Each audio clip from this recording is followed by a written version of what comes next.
Ok sportif, aujourd'hui je vais participer aux championnats de France junior de duathlon qui ont lieu comme en 2019 dans la ville de Noyon.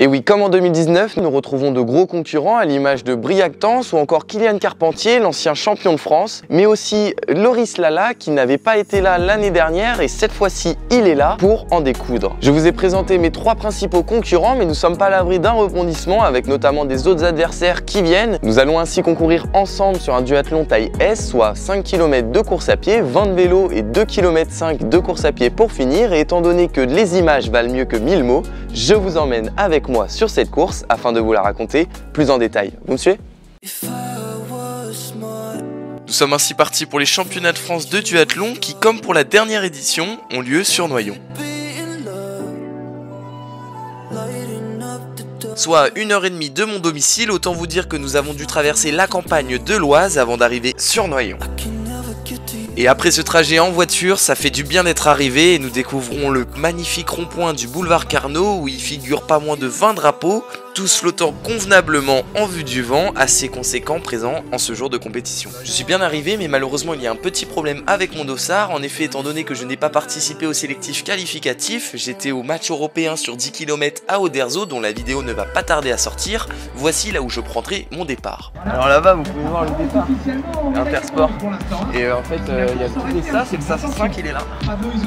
C'est super. Hein. Bon, j'abuse un peu, mais je suis partant avec le dossard 108, soit 107 athlètes seront devant sur la ligne de départ. Une situation que j'ai essayé de régler la semaine en amont de la compétition, mais hélas, malgré le fait que j'avais fait top 20 en D1 duathlon le week-end juste avant, je n'ai pas pu être avancé sur la ligne. Cela rajoute un stress en plus car je vais être recalé au départ à la 5-6e ligne et ainsi je devrais gérer un élément de plus. Bon, enfin maintenant c'est trop tard et il est temps de me préparer avec entre autres la récupération du dossard, mais aussi la préparation des affaires qui en duathlon est nettement plus conséquente qu'en course à pied. Étant donné qu'il y a 2 sports, nous avons ici 2 fois plus d'affaires et parmi ces affaires figure le vélo et une fois monté, les dossards placés avec le numéro sur le casque ainsi que sur la tige de selle, celui-ci nécessite un petit coup de pompe nécessaire afin qu'il y ait le moins de frottement possible entre le pneu et la route. 7 barres de pression feront l'affaire et ainsi j'irai plus vite pour le même nombre de watts délivrés dans les pédales. Et justement, parlons-en des pédales, il s'agit des Asioma Duo de chez Favero. Celle-ci est donc installée sur mon vélo de compétition et reliée par Bluetooth à mon compteur afin que je puisse avoir l'ensemble des données que je vous ai annoncées la dernière fois, soit entre autres la cadence de pédalage, les watts, le rapport de puissance des 2 jambes et j'en passe les meilleurs. Toutes ces données vont être envoyées directement au compteur, là où elles seront stockées, et une fois ces données stockées, je pourrai ainsi avec vous les traiter, mais aussi vous les mettre en temps réel sur la vidéo comme ceci. Et ça honnêtement, je trouve ça super, ça donne encore plus de données, plus d'informations sur la course, et ainsi une vidéo de plus en plus qualitative.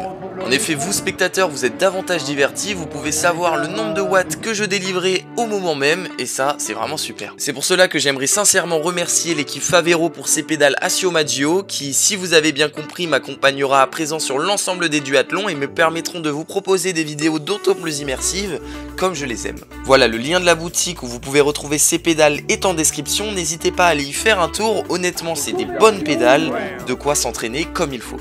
Il est maintenant temps d'aller déposer le vélo dans le parc à vélo. Pour cela, je le fais vérifier par l'arbitre, puis positionne le bike sur le rack, maintenu par la selle, positionne mon casque en évidence de telle sorte que je n'oublie pas de le mettre avant de prendre le vélo. Les vrais verront de quoi je parle. Et enfin, d'ouvrir convenablement mes chaussures qui ont été préalablement positionnées sur les pédales et mises à l'horizontale à l'aide des élastiques.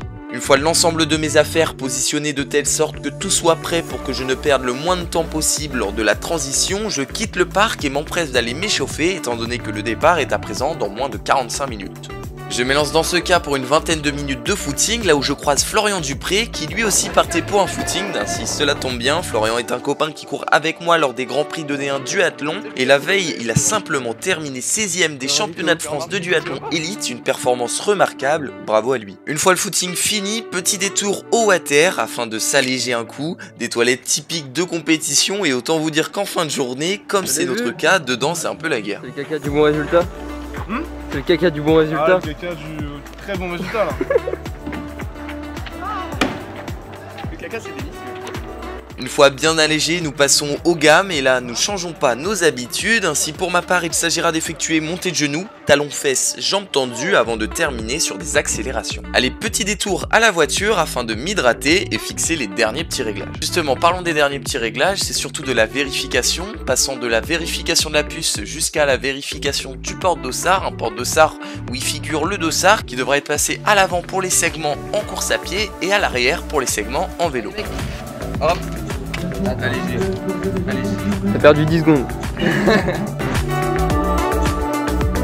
Une fois les chaussettes Sidas bien enfilées, le lien de la boutique dans la description, il est temps de s'approcher de la ligne de départ, là où est jouée la Marseillaise, et en espérant qu'elle sera pour moi la prochaine.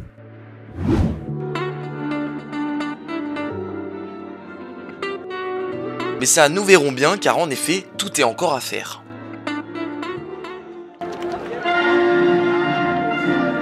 Et les premiers se font déjà appeler sur la ligne de départ et quelques temps après vient mon tour de me positionner. À ce moment-là, j'aperçois que 5 lignes étaient bien positionnées devant moi, mais il y avait des petits trous, donc je décide ainsi de me faufiler pour essayer de ravancer de quelques lignes jusqu'à ce qu'un arbitre m'aperçoive et me demande de reculer tout au fond. J'étais malheureusement contraint de partir dernière ligne sous peine d'avoir une pénalité.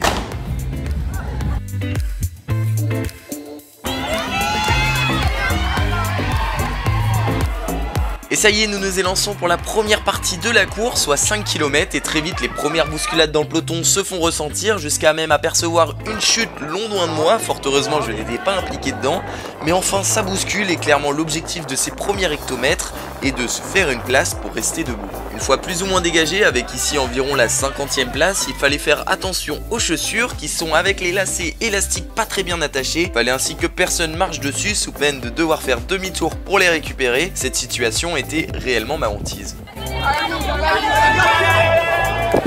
Carpentier qui emmène en forêt, Fichot, Andrada, Lala. Voilà, nous pouvons déjà apercevoir les favoris placés pour la plupart aux avant-postes. Ils impriment leur tempo, un tempo qui est censé être pour la tête de course assez confortable. En effet, nous sommes là partis pour 1 heure d'effort, il faut ainsi le gérer.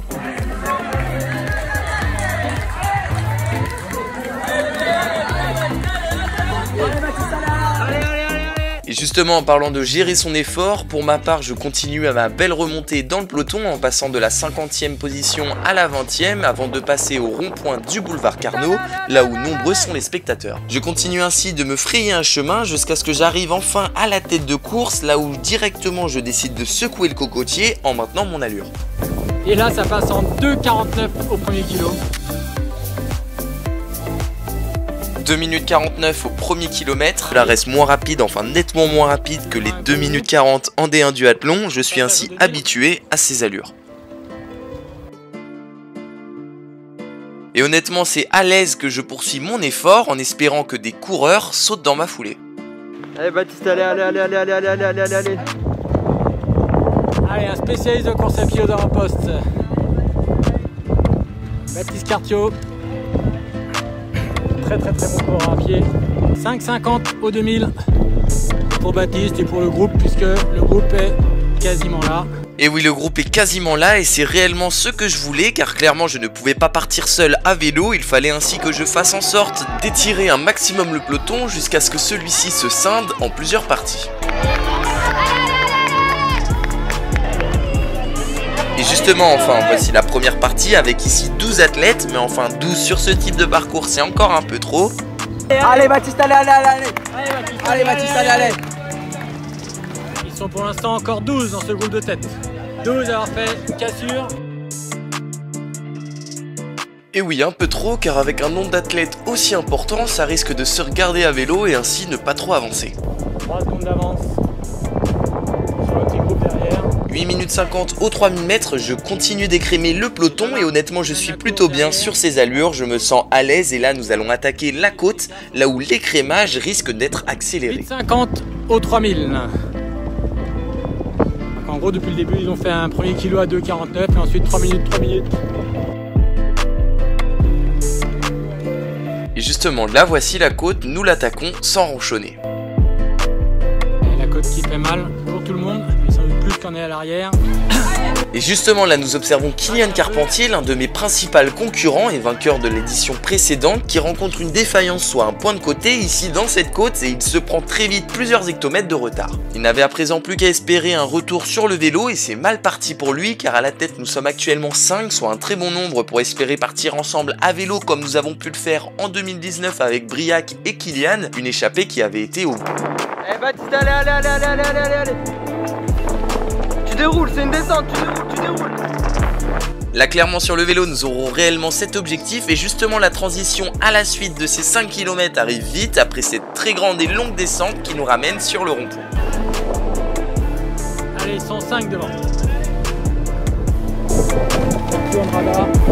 Là, chaud et chauvin.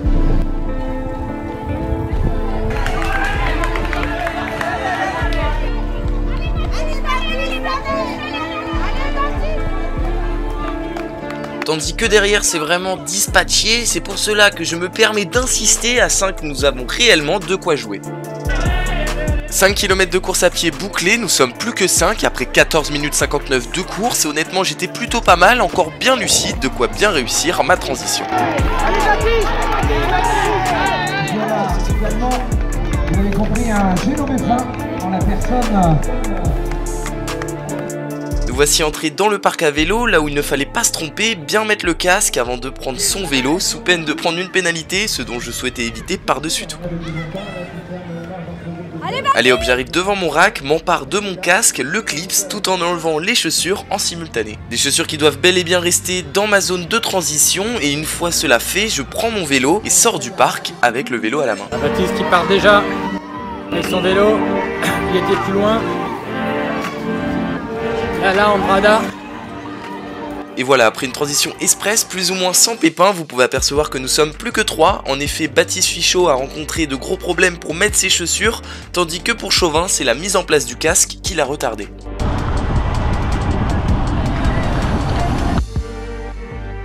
Nous élançons ainsi à 3 sur cette partie vélo et nous avons décidé de nous entendre en nous relayant afin d'éviter le retour du pack qui risque de se former.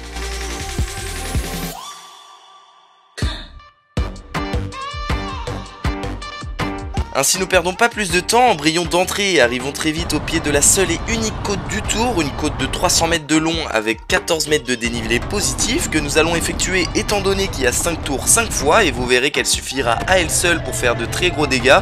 Et justement nous avons déjà vu cela lors de la course à pied où sa renommée nous n'a pas fait défaut. Allez Baptiste, allez. Son dossard il se prend en couille. Et justement, voici le peloton qui vient de se former et progresse à présent sous l'impulsion de Sam Maisonneuve. En effet, à peine rejoint le pack, Sam décide de suite de s'emparer de la tête. Pour notre part, nous essayons bel et bien de toujours contrer leur arrivée sur nous et pour le moment cela fonctionne car pas de pack en vue derrière. Toulousain, là et Ambrada et qui tombait le toit, Baptiste Cartiot. Cela me semblait difficile qu'ils reviennent sur nous étant donné que nous nous entendions plutôt bien et que les relais se déroulent comme il faut. Nous passons pour la seconde fois sur le giratoire du boulevard Carnot, synonyme de fin du premier tour et début du second. Nous sommes toujours à 3, le peloton n'est toujours pas visible, il figure à quelques encablures.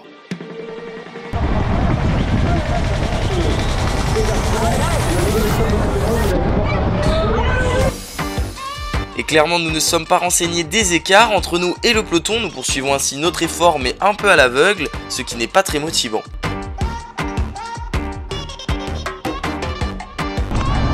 De toute manière nous avions pas tellement le choix, nous continuons ainsi à 3 notre effort tant bien que mal, avec notamment cette côte qui honnêtement c'est seulement la seconde fois mais elle pique déjà très fort.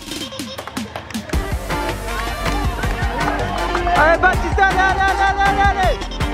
Après la côte que nous venons de grimper pour la seconde fois à vélo, je vous laisse vous rendre compte des écarts grâce à ce plan fixe et c'est seulement 12 secondes qui nous séparent. Et nous pouvons apercevoir que parmi ce peloton ne figure pas Kylian Carpentier et là honnêtement je pense que c'est mort pour lui. En effet, relayé au second pack, c'est très rare que le second pack revienne de l'arrière. Parlons de l'écart entre nous et le premier pack, un écart qui risque de décroître, notamment ici dans la grande descente nous ramenant jusqu'au rond-point. En effet, plus les virages se font rares, plus le peloton est avantagé. Mais bon, pour le moment ça tient, nous sommes toujours seuls en tête, à moins que...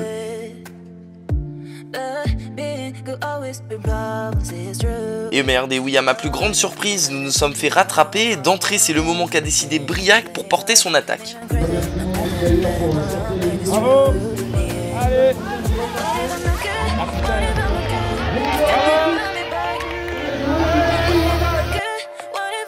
Une attaque tellement franche qu'il part tout seul, mais vraiment seul, aucun de nous a décidé de le suivre.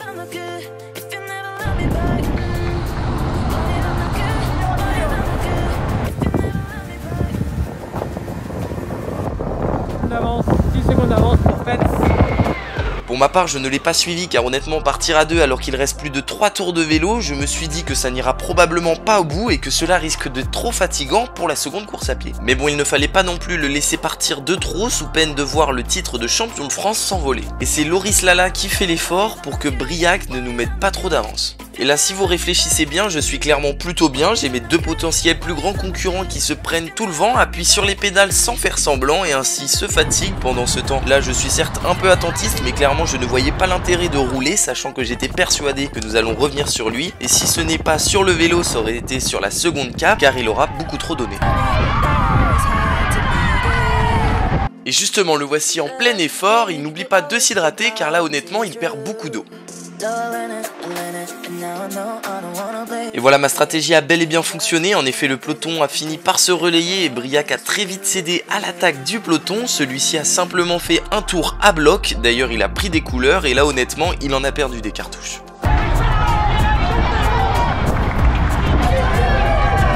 Il sent que ça va être compliqué.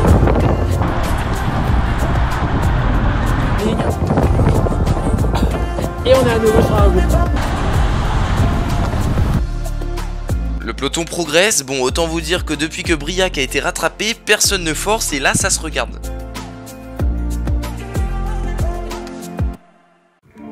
Nous sommes à présent de nouveau 12 athlètes dans ce peloton de tête et là honnêtement ça se regarde dans cet avant-dernier tour, mais il ne fallait pas trop. En effet, voici le second pack avec entre autres Kylian mais aussi mes collègues de club, soit Adrien et Dorian, qui revient fort sur nous avec ici 20 petites secondes de retard.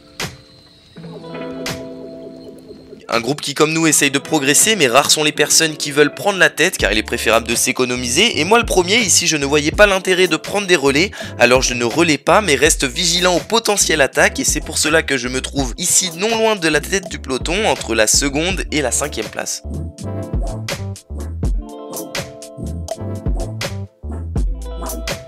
Jusqu'à ce que le peloton dans le dernier tour revienne sur un IC1 qui possède un tour de moins et qui nous a pris un très gros relais.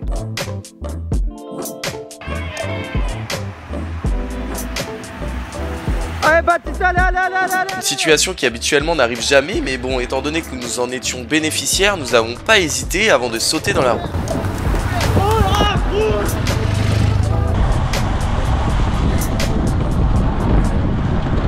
Ainsi nous arrivons plus vite que prévu au pied de la dernière côte, c'est la dernière fois que nous allons la passer à vélo et comme en 2019 c'était là où je me suis fait avoir à cause d'un problème de pédale, je décide de en amont prendre la tête du peloton et ainsi entamer en premier cette côte. Et oui, attaque de Maisonneuve, que dis-je, grosse attaque de ça, mais dans un premier temps je suis, puis il regarde derrière et aperçoit réellement que personne n'a décidé de suivre, alors je saute dans sa roue, et là autant vous dire que ça balance des gros watts. Malheureusement dans ce dernier tour j'ai eu un problème avec mon compteur, mais promis ce sera plus le cas pour les prochains duathlons.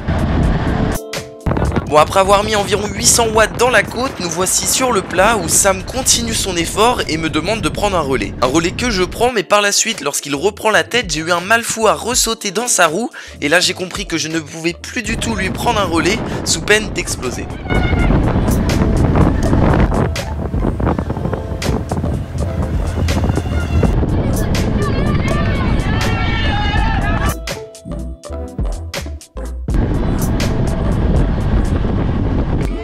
continue à me faire très mal, l'écart continue à se creuser entre nous et le peloton et nous avons à présent réellement 2 encablures d'avance.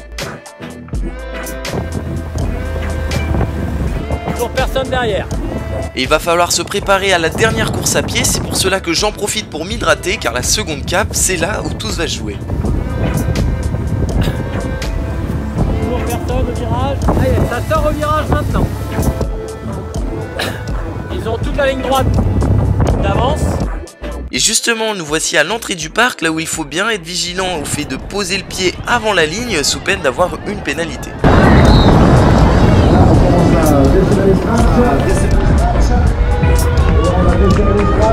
On est déjà à la descente.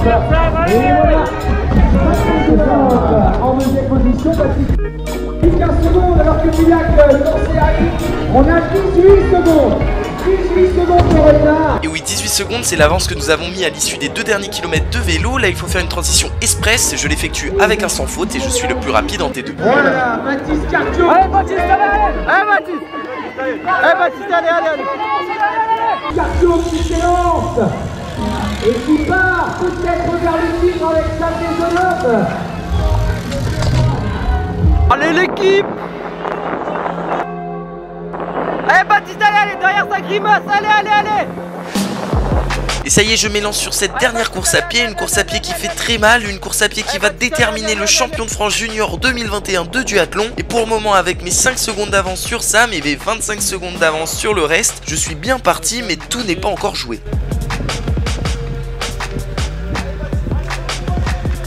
Chauvin, Pereira. 17 secondes d'avance pour Sam, qui va garder son podium parce que derrière ça rentre.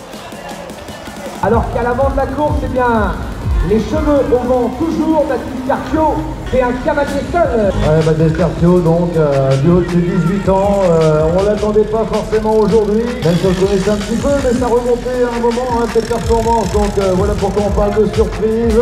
Il est en train de nous faire un grand coup, il s'est montré fort dans les 2 disciplines. Hein. Oui, parce que sur le premier tour course à pied, hein, rappelez-vous, le show qui nous a fait à passer vraiment 3-4 mètres devant les Toulousains, notamment devant Loris Lala et Damien Andrada. Il y a un très bon coureur derrière qui peut rentrer, qui est en train de rentrer d'ailleurs, qui reprend du temps. Aïe aïe aïe, la côte me fait encore très mal. Ici, j'ai vraiment du mal à courir. Je cours assis, les jambes sont tétanisées et c'est très dur. Il rentre très fort derrière. Tellement dur que je n'ai même pas entendu le fait que ça revenait derrière sur moi. J'étais tellement préoccupé par le fait que je souhaitais réellement terminer champion de France et je faisais tout pour ne pas lâcher. Carpio, Martigno, Maisonneuve, qui n'est pas encore définitif. Alors là, il y a de la grosse cote. D'après David Mangel, ça rentre. Hein. Et vous savez que David Mangel, c'est quand même une valeur sûre hein, sur le pronostic. Hein. Mais il est en train de revenir sur Carpio, mais c'est pas possible ce qu'il nous fait là. Il est absolument déchaîné ce gamin. Ah là là, après avoir dépassé Sam sans difficulté, voici Joad, le coureur qui revenait très fort, qui toque à ma porte. Tu peux le faire Baptiste, allez. La vitesse. Allez Baptiste pour lancer, allez. Allez Baptiste relance, allez. Allez Baptiste, allez. Il me dépasse, je décide de relancer et de m'accrocher à lui, malgré le fait que je suis cuit. J'arrive à m'accrocher, je bouge pas de sa foulée. Relance. Et je crois que c'est un petit gabarit qui va venir chercher le titre de champion de France 2021. Allez Baptiste, relance. Jusqu'à ce que je ne puisse plus, et là ouais, c'est difficile à se dire, mais je pouvais que m'incliner, je suis usé par cet effort. Champion de France junior, Baptiste Carpio ou Joad. Baptiste, Joad. Bon bah voilà, un titre de vice-champion de France, un peu à moins que, et oui, vous ne rêvez pas, Joad possède bel et bien une pénalité, et je n'étais pas du tout au courant de cela. Fort heureusement, je n'ai pas cessé mon effort, car là il est parti pour se faire retenir 10 secondes. Allez Baptiste, champion de France. 10 secondes irrécupérables en 200 mètres et voilà, c'est incroyable. Que des retournements de situation en cette fin de course, mais finalement c'est bel et bien moi qui termine champion de France junior de duathlon 2021. Et pour compléter le podium figurent Joad et Sam qui a su résister au retour des autres concurrents du peloton. Bravo à lui car son effort sur le vélo était remarquable. Bravo Baptiste.